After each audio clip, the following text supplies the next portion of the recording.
everyone. Today I want to share with you my experience of reading The Old Man and the Sea by Ernest Hemingway. For a long time, The Old Man and the Sea by Hemingway has been in my reading list. It is one of those books that keeps coming up in almost all discussions, and I never had gotten around to reading it. I'm not someone who selects books for the fear of missing out, but believes in a process wherein the book somehow presents itself before us when the time is right. Today was one such day.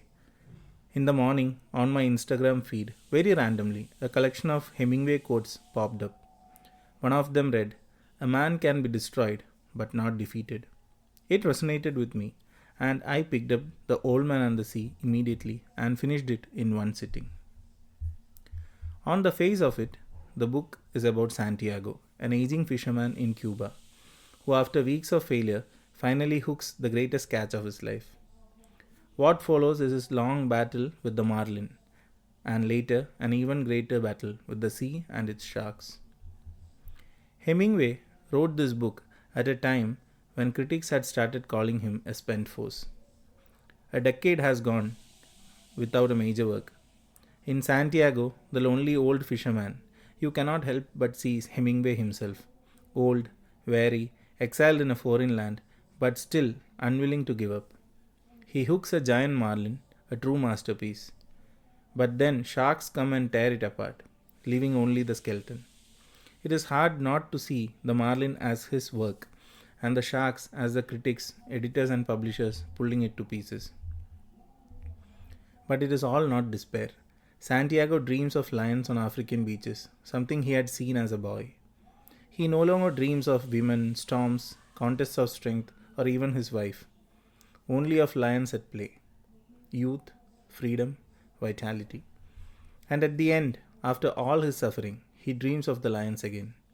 To me, that is Hemingway's way of showing that even when life takes everything, what remains with us is that inner image of joy of who we were once. There are religious readings of this book too.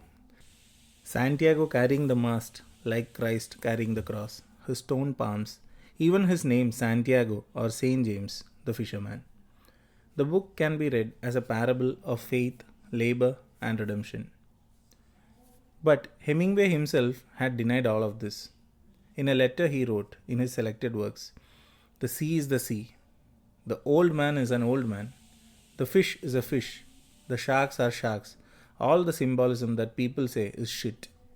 This is what Hemingway wrote. However, Hemingway was not a man of direct words. This is the paradox of Hemingway. The book reads as plainly literal, but it also carries meanings that are impossible to ignore. When I read Santiago's struggle, I was reminded of my own.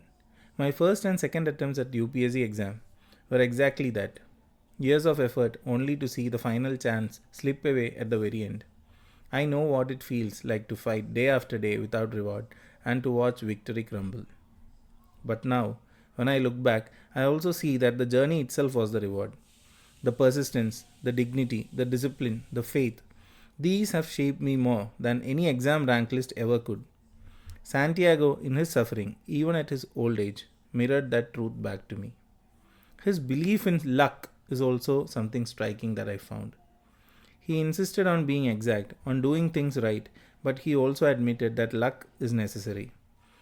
That balance, effort and luck, is something I have experienced many times. And then there are the lines, which are more than just words, they are truths to carry. A man can be destroyed but not defeated. I may not be as strong as I think, but I know many tricks and I have resolution.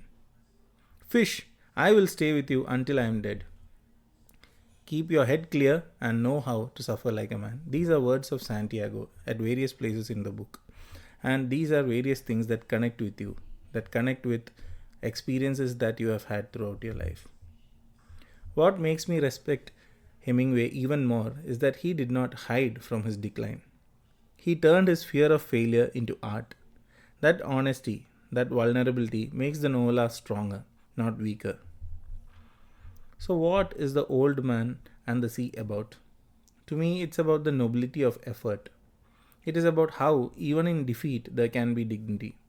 It's about never giving up even when you know that sharks are circling. When I closed the book, I did not feel despair. I felt strength. Santiago, in his brokenness, still dreams of lions. He plans with his protege of the next day of going out to the sea and catching a new fish. He teaches us that life is not measured by what we bring home, but by the courage which we set out to see. That is why this book lingers, because in its simplicity, it reflects our own battles, our own near victories, our own defeats, and it whispers back, "You may be destroyed, but you will never be defeated as long as your spirit stays upright."